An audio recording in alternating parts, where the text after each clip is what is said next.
അതാണ്.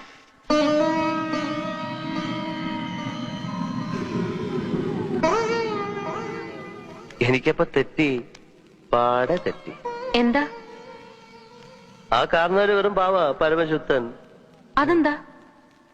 ഈ സ്ത്രീയാണ് പണ്ടത്തെ രാമനാഥന്റെ കാമുകയും നർത്തകിയുമായ നാഗവല്ലിയെങ്കിൽ ഇവരെ ആ കാരണവര് പിടിച്ചോണ്ടുപോയി എനിക്കൊരു പരാതിയില്ല. എങ്ങനെ പിടിച്ചോണ്ടുപോയിരിക്കും? എന്തൊരു സ്ട്രക്ചർ എന്റെ അമ്മച്ചി. സണ്ണിക്ക് ആ രാമനാഥൻ വന്ന് താമസിച്ചിരുന്ന വീട് കാണണ്ടേ? ദേ. അപ്പൊ ഇവിടെ വന്നെന്നാണ് പണ്ട് നാഗവല്ലി ഒരു മുറൈ വന്ന് പാരായോ പാസലേ നടിവാരായോ. സണ്ണിക്ക് നാഗവല്ലിയുടെ ആഭരണങ്ങളൊക്കെ കാണണ്ടേ?